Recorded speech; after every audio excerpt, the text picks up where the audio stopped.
چرا مامانان نمیتونن به بچه هاشون شیر خودشونو بدن؟ سلام به روی ماهتون. من برگشتم بالاخره بعد از 2 ماه.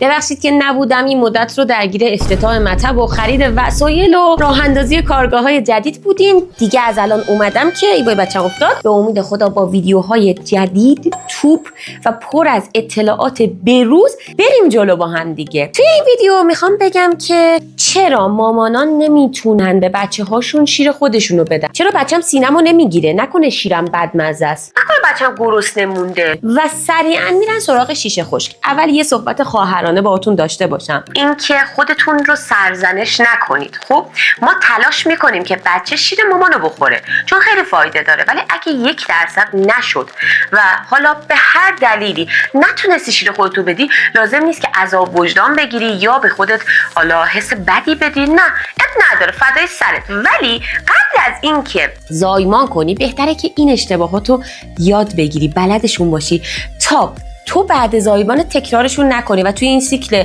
معیوب شیر مادر به شیر خشک نیفتی. خب بریم ببینیم اشتباهات چیه. یعنی چی آبادی اشتباهات و یعنی چی سیکل معیوب؟ ببین خب همه مامانا دوست دارن که شیر خودشون رو به بچه بدن، اما یه سری اشتباهات هست که بعد زایمان انجام میدن که باعث میشه بچه دیگه اینو نگیره و شیر خشک و شیشه شیر رو بگیره. خب اولین اشتباه اینه که مامان وقتی که بچهش به دنیا میاد و میخواد این سینه رو بذاره توی دهن بچه، به این صورت میگیره. یعنی سینه که سر جاش هستش به این صورت میگیره، به صورت قیچی بهش میگن. این خیلی اشتباهه. چرا؟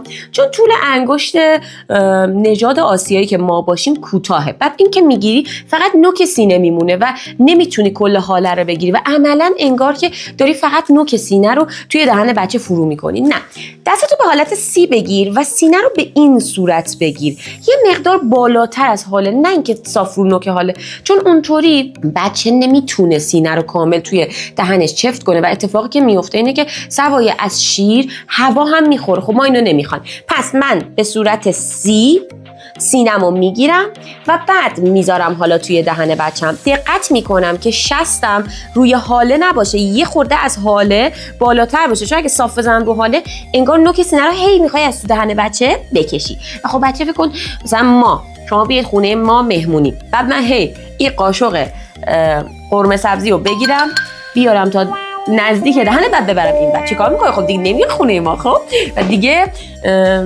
میگم شیر منو نمیخورید، دیگه نمیای خونه ما و دیگه غذا از ما نمیخوری چون دارم اذیتت میکنم. خب حالا یه مامان که دوست نداره بچه‌شو اذیت کنه، ولی با این کارش ناخودآگاه باعث میشه که اصلا بچه نتونه سینه رو بگیره و کلافه بشه. خب پس این اولین اشتباه. دومین اشتباه اینه که مامان ها معمولا وقتی که میخوان سینه رو بذارن توی دهن بچه، همینطور این که سر بچه است، مثلا بچه تو بغل کردی میخواد بذاری سینه رو تو این سینه است، صاف اینجوری میکنه تو دهن بچه، به زور میخواد که سینه رو بکنه تو دهن بچه. ببین ما باید بپذیریم که بچه ما یک انسانه، شخصیت خاص خودشو داره، روحیات و حالات خاص خودشو داره. خب و اتفاقی که میفته اگه من سر بچه رو بگیرم اینجوری فشار بدم به سینه، هی به زور بخوام بچه سینه رو بگیره، خب این بچه بعدا مقاومت میکنه چون خاطره بدی براش ایجاد شده.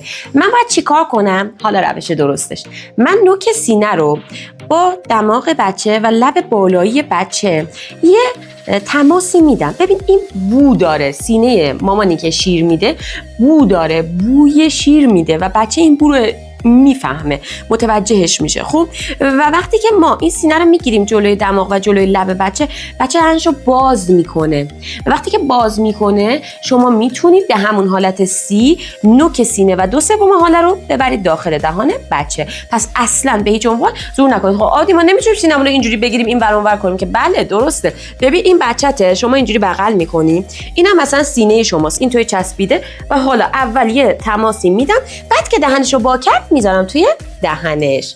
سومین اشتباه بچه شما این نوکو وقتی که هی میک میزنه نوک سینه خیلی گیرنده داره و این بیش از اندازه تحریک میشه. اتفاقی که میفته سینه سریعا طی چند ساعت زخم میشه. بعد مامان میگه که پس من بلد نیستم شیردهی رو انجام بدم چون داره هی سینم زخم میشه. مثلا ما خیلی از مامانا رو داریم که میگه که من چشمتون روز بعد نبینه، یه هفته شیردهی داشتم با سینه خودم، انقدر خون میومد از سینم که دیگه اصلا کلا ول کردم. اصلا مثلا آبادی من برای شیردهی نیستم دیگه، شیشه شیر دادم. نه خب این اشتباهه. ببین هول نکن نوک سینه رو بکن توی دهن بچه. اگه این دهان بچه باشه من میخوام نوک سینه و 2/3 حاله بره داخل دهان بچه، یعنی به این صورت. خب حالا نگاه کن، من اگر بخوام اینو بذارم توی دهن بچه‌م، حال یه سینه توی بارداری و بعد زمان یه مقداری بزرگتر میشه. پس لازم نیست که همه حاله رو بکنم تو دهن بچه، چون بچه حس خفگی بهش دست میده. این نوک سینه تحریک میکنه حلقش رو، ممکنه استفراغ بهش دست بده. بنابراین دقت بدید، نوک سینه و 2/3 حاله. این از 3 تا اشتباه. اشتباه بعدی که بزرگترین اشتباهه اینه که بعد از زایمان یه خورده طول میکشه که شیر توی این سینه ها جریان پیدا کنه. پس تو رو خدا خواهش میکنم انتظار اینو نداشته باشید که مثلا من این سینه رو اینجوری فشار بدم و این آبشار نیاگارا همینجوری شیر بریزه پایین و بچه تغذیه کن. نداریم همچین چیزی. ببین این پشت اگه ما اینو بتونیم مثلا یه دونه قیچی بزنیم یا یه دونه چاقو بزنیم و نصفش کنیم، اگه بازش کنیم اینجا پر از مجاری شیریه. مجاری شیری خب من تا قبل اینکه بچه نداشتم که میک بزنه شیر جریان پیدا نکرده بود. یه سری هم هستن که توی بارداری یه ذره ترشح دارن، باز اون جریان شیر نیستش. خب پس بچه من باید به دنیا بیاد اینو میک بزنه کم کم مجاری قشنگ توشون شیر ترشح میشه و جریان پیدا میکنه و میاد به بچه من میرسه. چاره چی آبادی؟ ببینید روزهای اول خیلی اصرار نکنید، هی فشار نیار که شیر باید بیاد. نه، بیشتر سعی کن توی ساعات اولیه که بچه به دنیا میاد، خصوصا 24 ساعت اول 5 دقیقه از سینه چپت شیر بدی. بعد حالا یه 20 دقیقه بعد دوباره 5 دقیقه از سینه راسته، 20 دقیقه بعد 5 دقیقه از سینه چپه. نوک سینه و حاله که گذاشتی صبر کن، بذار بچه میک بزنه. ببینید وقتی بچه ما میک میزنه این مکش سوای از این که قشنگ این مجاری شیر رو آماده میکنه، شیر رو هم به جریان میندازه. خب پس سریع نگاه نکنید بچه در میاد داره شیر میاد شیر نمیاد، اینو فشار میده، این خوب نیستش. بذار بچه تو کار خودشو بکنه، میک بزنه، دوباره اون یکی سینه میک بزنه. همین کار باعث میشه که قشنگ شیر جریان پیدا کنه. ولی بعد 24 ساعت اینطور نیستا. بعد 24 ساعت تو قشنگ سینه رو که گذاشتی توی دهن بچه 20 دقیقه کامل بذار بچه میک بزن. خب این از میریم سراغ اشتباه بعدی که ماساژ سینه است. خیلی وقتا من میبینم که مامان ها وقتی دارن سینه‌شون رو ماساژ میکنن اینطوری ماساژ میکنن، میکشی یا مثلا همینطوری فشار میده. خب این غلطه، این فقط دردناکه، سینه تو رو درد میاره، باعث اذیتت میشه. چیکار کنم آبادی؟ اگه این سینه‌ام باشه دستمو میذارم بالاتر، نگاه کن دست زیری ثابته، دست بالایی از بالای سینه ماساژ میده میاد پایین، از بالای سینه ماساژ میده میاد پایین. فکر کنی سینه من، خب من دستمو میذارم اینجا، این دست این بالا، آروم ماساژ میدم میام پایین، ماساژ میدم میام پایین، شیر کم کم جریان پیدا میکنه. وقتی هم اگه خواستید وقتی سینه‌تون توی دهن بچه است ماساژ بدین، دقت کنید اون سینه تو دهن بچه است. خب و من اگه هی این ور اون ور کنم، هی سینه نوک سینه از تو دهنش جا بجاشه، این فقط بچه منو کلافه میکنه. چیکار میکنم؟ همینطور که بچه‌م داره شیر میخوره، مثلا این بچه منه، خب حالا این سینه است، من سینه تو دهن بچه است، سر بچه رو دارم حمایت میکنم، از بالا با این دستم ماساژ میدم به پایین، سینه‌مو از تو دهنش به جمع هی عقب و جلو نمیکنم. نه، این کار اشتباهیه.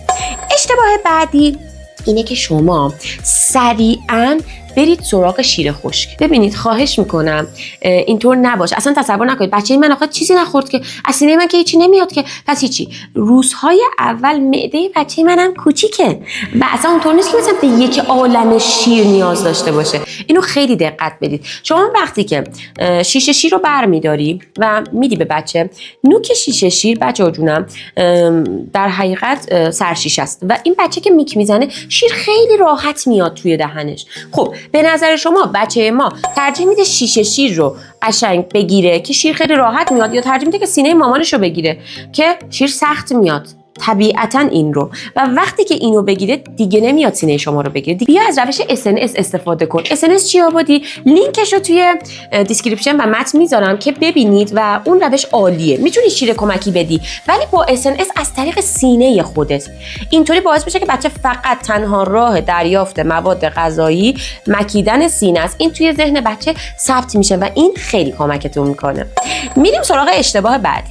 اشتباه بعدی اینه که یه سری از مامان‌ها وقتی بچه حالا شیر رو داره میخواد بگیره، حالا سینه رو گرفت، هی بچه میخواد بیاد عقب، هی این مامان سر بچه رو فشار میده.